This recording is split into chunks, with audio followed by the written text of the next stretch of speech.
nesta música que já conheço há muitos anos, quando eu tinha 17 anos, há mais de 20 anos atrás. Eu estive numa conferência missionária na Suíça, em 1980. Em 1983. Pois ela vai fazer. E agora já quase sabem a minha idade. Já fiz mais de 40 anos. Oh. E nessa altura nós estávamos lá naquela conferência. Um tempo muito especial. Estava lá uma missionária da Guiné-Bissau. E ela pediu para nós orarmos por um povo, um dos povos menos alcançados em África, um povo muçulmano chamado os Fulas. Era um povo difícil de alcançar. E lembro-me que nós tínhamos cerca de 6 mil jovens a orar naquele lugar, naquele espaço ali. E eu lembro-me claramente, foi o princípio da minha caminhada em missões. E oramos com convicção pelos Fulas, não é? E fiquei muito, muito tocado quando há 2 anos e meio, estamos em 22, não? Há 3 anos atrás, Deus permitiu que eu voltasse à Guiné-Bissau e tive a alegria de ir até Gabu. E numa noite em Gabu, no meio de gente muito clarinha, né? Os guineenses são bem escuros, encontrei alguns crentes Fulas que tinham sido expulsos da sua casa, tiveram que sair de casa por causa de Cristo. E pensar, não é? 30 e tal anos depois eu vejo respostas às orações que eu fiz de jovem e ver Deus agir ali. Então fiquei muito tocado por Deus. E às vezes nós oramos e não sabemos a resposta às nossas orações, não é? Tal como quando nós aqui, numa das últimas conferências missionárias, tivemos aqui os irmãos de Nepal, aqui na igreja, e eu lembro-me quando eu com os meus 16, 17 anos, orava por um missionário português que Deus levou até ao Nepal, com a Operação Mobilização. Naquela altura pensava-se que havia, possivelmente no meio daquelas milhões de pessoas, havia talvez 1000 crentes nepalenses. Mas agora é uma das igrejas que mais está a crescer em todo o mundo, a Igreja do Nepal. Então o que Deus faz é impressionante. Nós nunca sabemos o poder das nossas orações. E o que eu acho importante, enquanto caminhamos neste tempo, não é? Tempos de desafios, o que estamos agora a viver. Semana passada nós tocámos neste assunto, o que é a igreja primitiva, o que é a igreja realmente que Deus chamou logo no princípio. Então eu gostaria de encorajar, vamos voltar um pouco a esta passagem e algumas marcas que não tocámos a semana passada, mas também ilustrando um bocado o que Deus quer fazer através da nossa igreja, não é? E eu acho que neste tempo em que, como eu falei a semana passada, em que Deus fez quase com um reset no mundo, com a pandemia e com a guerra na Ucrânia, é importante não perdermos os programas essenciais para que a nossa vida funcione bem, não é? Eu penso que às vezes nós precisamos de sintonizar outra vez com o que Deus tem para nós. E percebemos que claramente há uma chamada para nós sermos esta igreja, não é? Que a semana passada falámos, uma igreja que está a focar em Deus. A tua vida, a minha vida, não é? Quando passamos por dificuldades, onde é que estão os nossos olhos, onde é que está a nossa atenção? Onde é que nós vamos focar? Nos problemas ou em Deus? É interessante quando nós pensamos, por exemplo, naquela passagem de David e Golias. É curioso que David não toca uma vez. David não olha para o tamanho de Golias, mas David olha para o tamanho de Deus. Porque os olhos de David não estavam no tamanho de David, os olhos de David estavam no tamanho de Deus. E essa é a chave, muitas vezes, para os desafios que nós como igreja também temos. E nós como cristãos também temos, neste tempo. Em vez de concentrarmos o nosso olhar nos desafios que nós estamos a passar, passamos a concentrar os nossos olhos em Deus. A segunda coisa muito importante é termos uma vida de oração, uma vida em que dependemos de Deus, em que buscamos a Deus. Quartas-feiras à noite nós temos um tempo de oração. Então, temos uma vida de oração. Nós aqui, às quartas-feiras à noite, ainda temos alguns irmãos que estão a orar pelo Meet e reúnem-se e oram. É importante nós buscarmos a Deus também no nosso dia-a-dia em oração. E às vezes nós não percebemos a resposta às nossas orações, que vem muito tempo depois. Mas é quando tu e eu persistimos nisso que nós vamos ver Deus agir, não é? Então, muitas vezes, não é? Eu e Jacinta tivemos um propósito de mandar à altura e orarmos para o nosso filho mais novo, para que ele casasse com alguém em condições, não é? E aí está, esta semana, com alguém em condições. E nós louvamos a Deus. E são respostas às nossas orações. Nós precisamos de estar atentos. E a terceira coisa que nós falamos na semana passada foi estarmos unidos a outros discípulos. E fizemos um exercício também. Aqui, lá atrás, dividimos em 2 grupos e conhecemos melhor uns aos outros e soubemos quem nós somos. Uma das bases para... Nunca nos podemos relembrar, Ismael, por favor, ir à frente. Mais uma. É pensar o que Jesus falou. Nós somos o sal da terra e a luz do mundo. São 2 imagens tão interessantes, não é? Essenciais para a vida. Não é? Pensar que Deus nos chama a sermos este sal que vai salgar a terra e esta luz que vai brilhar no meio da escuridão. Então é esta chamada que nós precisamos redescobrir novamente, como igreja, como discípulos de Jesus, redescobrir esta chamada para termos uma influência ativa no mundo onde Deus nos coloca e abençoando outros, não é? O final tudo não somos nós, o final tudo é Deus. E temos essa visão, não é, que muda a nossa perspectiva. Então, quando tu vives assim, tu vais conseguir ser o sal da terra e a luz do mundo, vais conseguir influenciar. Podes não ver os resultados ali, mas vais estar a salgar o mundo, estás a impedir. Então, uma das coisas também importante no sal é impedir a corrupção. Antes usava-se muito sal para impedir a corrupção na carne, não é? Lá, por exemplo, lá na aldeia da minha avó, e vinha no domingo, havia as salgadeiras. Alguém sabe o que é uma salgadeira? Aí algum pessoal, assim, com mais de 30 anos. As salgadeiras eram um lugar onde se depositava a carne e onde se encharcava de sal para que a carne preservasse. E eles tinham carne para todo o ano ali guardada. E em parte, uma das grandes funções do sal que tu e eu estamos a fazer neste mundo é impedir que o mundo seja pior do que o que é. Ele é mau. Mas se tu e eu não estivermos cá, e se não salgarmos, vai ser pior. Então, perceber isto e perceber que esta é a nossa chamada. Então, Deus, 2 outras coisas que eu queria ver no texto de Atos capítulo 4, e depois vamos ilustrar com a história do Flávio e do Marcelo, que estão hoje conosco e amanhã também, não é? Vamos estar aqui mais um dia. Não vou estar aqui para sempre, não é? Porque Deus não... Não, porque eu tenho que trabalhar lá. Ok. Mas uma das coisas é o que lemos lá em Atos capítulo 4, 31 e 33. Mel, carrega aí, por favor. Diz assim: mal acabaram de orar, tremeu o lugar onde estavam reunidos. E todos ficaram cheios de Espírito Santo e começaram a pregar a mensagem de Deus com ousadia. Os apóstolos falavam com grande autoridade acerca da ressurreição do Senhor Jesus e eram grandemente abençoados. O que é interessante é pensar como é que no meio dos discípulos estavam cheios de medo, fechados num lugar alto, um sótão, basicamente. Estavam ali fechados, de repente saem e falam a toda a gente. O que é que aconteceu? O Espírito Santo desceu sobre eles e lhes deu autoridade. Eles perceberam que aquilo não era bom demais para poder ficar com eles. E começaram a partilhar.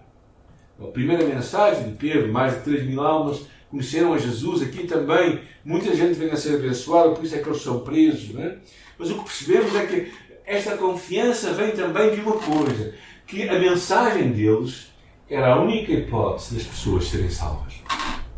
Agora pensa nas pessoas que tu amas, das pessoas que tu mais queres. Se elas morrerem amanhã, se não conhecerem Jesus, como é que elas vão? Será que nós acreditamos nisto? Será que isto mexe a nossa alma e leva-nos a perceber que não há outra hipótese, não há outro caminho? Costumo sempre brincar dizendo que a nossa igreja é o caminho, não é o caminho. Mas Jesus é que é o caminho. Nós simplesmente levamos as pessoas para o caminho que é Jesus. Então partilhar com coragem a ousadia vem também da convicção de que Cristo é o único Salvador. Não há outro Salvador. Não há outra hipótese, não há outro remédio, não há outra cura. É Cristo que é o Salvador. E Deus também, pode escolher, por favor, Deus nos empurra e aguarda que cada um de nós saia da sua zona de conforto e se envolva na maior missão de todas, que é confiada por Jesus na grande comissão, que é fazer discípulos de todas as nações. Ou seja, Deus te confia em ti e a mim esta grande missão de levar Cristo aos outros. Ou seja, tu e eu somos os missionários. Porque Deus te coloca em lugares que eu nunca gosto. Deus nos dá oportunidades a cada um de nós, no nosso local de trabalho. Nós precisamos de aproveitar estas oportunidades. Não é? De ter esta coragem, de perceber que a única forma de muitas pessoas ouvirem falar de Jesus é através de ti e de mim. Conhecem aquela história que se conta que quando um anjo chegou ao céu e disseram assim, olha, quando Jesus chegou ao céu, lhe perguntaram os outros anjos, então, como é que foi aquilo? Quem é que tu deixaste lá? Quem foi o batalhão de pessoas que tu deixaste lá para levar todo mundo? Ele disse, eu deixei 12 homens. E se eles falharem? Qual é o outro plano, o plano B? Eu não tenho plano B. E é curioso, nós pensamos um bocadinho naqueles 12 figurões que Jesus escolheu, nós percebemos o quão Deus é gracioso connosco. Se formos ver cada um deles, vocês vão encontrar um homem que era um revolucionário, que fazia parte de um partido que andava a criar revoluções para a independência. Mas também encontramos um homem que era um publicano, ou seja, que defendia os romanos, porque juntava dinheiro para eles. Então encontramos claramente aqui duas pessoas que não se podiam ver um ao outro. E Deus os chamou. Encontramos pessoas que não tinham grandes capacidades de escrever, e nos deixaram muitas coisas escritas. Pedro e João eram pescadores, não andaram certamente a fazer o ensino superior, nem o ensino médio. Eram pessoas que Deus chamou, e pessoas que verdadeiramente ninguém queria como discípulos, porque não eram pessoas importantes. Então Deus faz isto, e Deus confia em ti e em mim, porque a mensagem precisa de ser levada. Então, o que também percebemos aqui no texto é que eles oravam pedindo coragem. Ou seja, eles sabiam que tudo dependia de Deus. E parte da importância da igreja de hoje, a nossa igreja aqui também, era descobrir a importância de levarmos esta mensagem aos outros. Não pode ficar somente para nós. Não podemos ficar confortavelmente tendo a mensagem e deixar que os outros estejam longe da mensagem de Deus. Então esta é uma chamada que eu acho muito importante. E perceber que esta mensagem tem que ser levada de todas as formas. Conta-se uma história que é muito interessante de um homem que estava em pleno, estava numa altura em que havia uma guerra, e aquele homem que era um cristão encontrou um outro soldado moribundo, estava às portas da morte, e pegou, foi ter com ele e disse assim, gostarias, posso ler um pouco da Bíblia? E o soldado respondeu, não, senhor, eu tenho muita sede, eu preciso de água. Aquele outro homem que estava ali para falar da Bíblia foi buscar água e lhe deu água. E quando traz a água, agora posso ler agora um pouco das Escrituras? O homem disse, não, tenho tanto frio que estou quase gelado. Aquele homem tira o seu casaco, envolve o outro, e lhe faz a pergunta, e ele já com frio. E diz assim, agora posso ler? E diz assim, não, estou muito desconfortável neste chão. E aquele homem coloca a cabeça do soldado, do colega, nos seus joelhos, e aí lhe pergunta, posso agora ler? E ele diz, sim, agora podes-me ler. Porque alguém que decide arriscar a sua vida para aliviar um estranho, então eu quero ouvir o que ele tem para mim. E nós também precisamos de ir longe da nossa mensagem, precisamos de falar, de levar esta mensagem. E como é que nós podemos partilhar a nossa fé? O que é que eu vou dizer? Então eu tenho duas ajudas para vocês.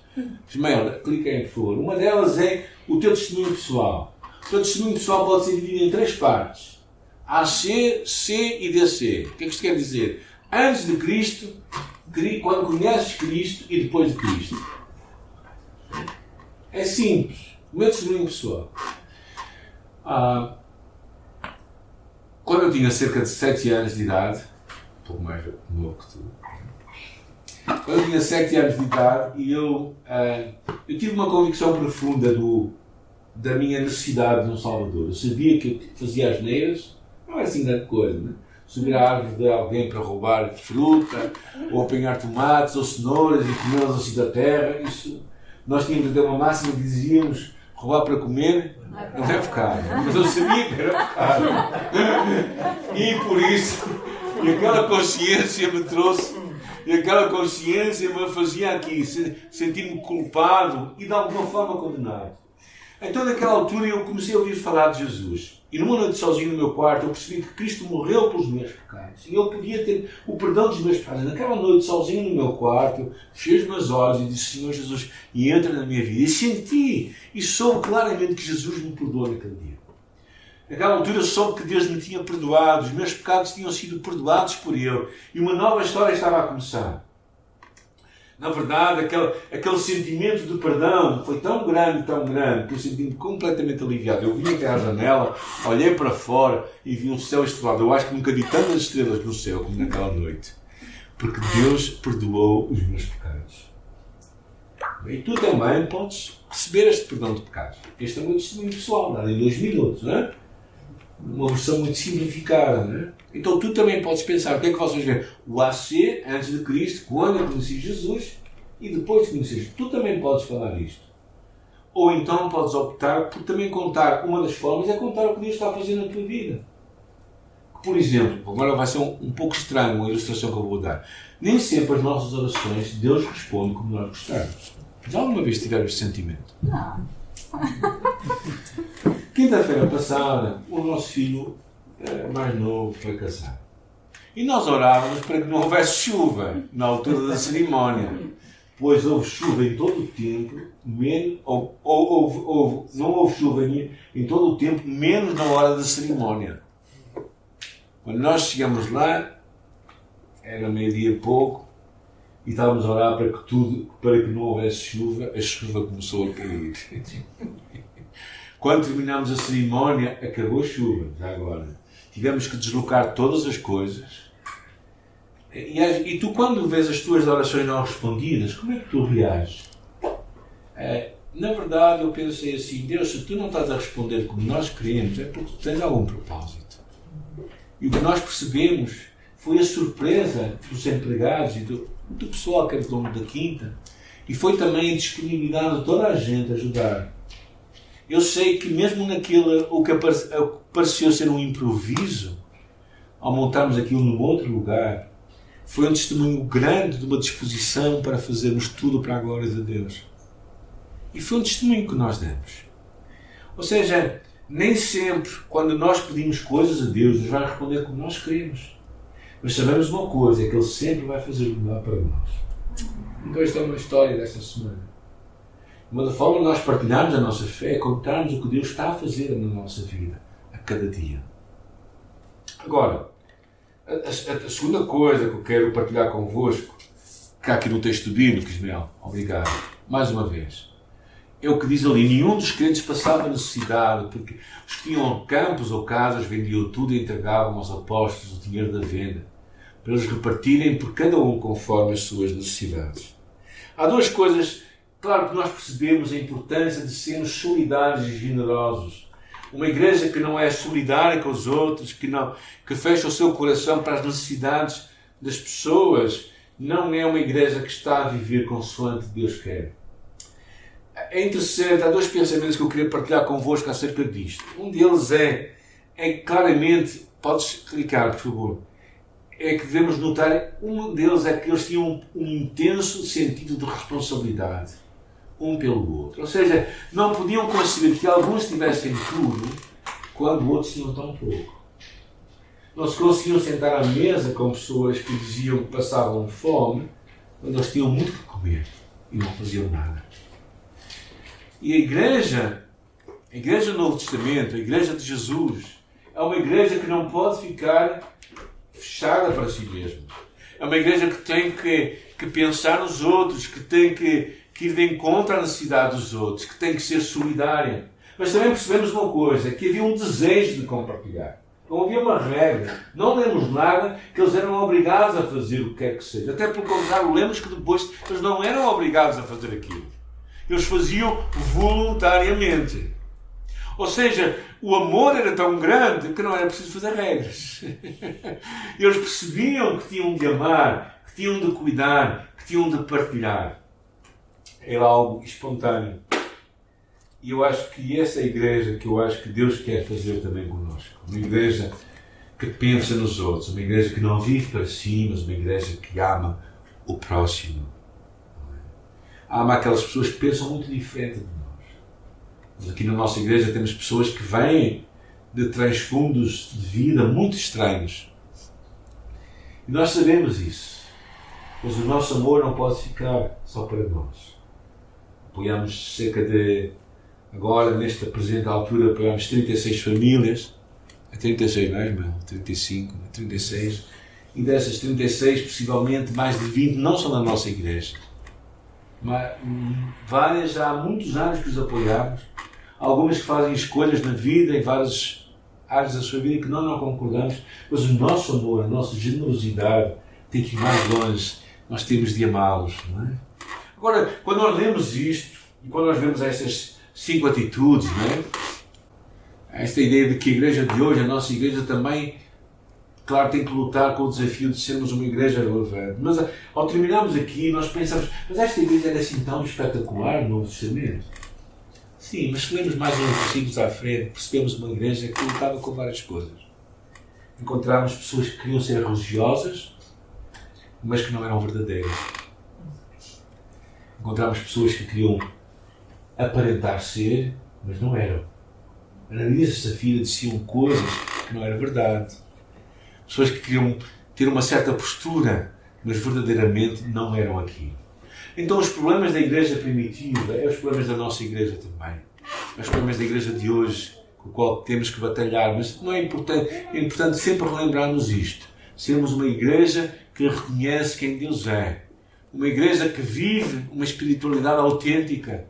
Este é o nosso alvo, que se une a outros discípulos, que partilha a sua fé em Jesus, com aqueles que não conhecem a Cristo, que se dispõem para dar tudo. Não é? Então, eu acho que este é o desafio que nós temos para nós.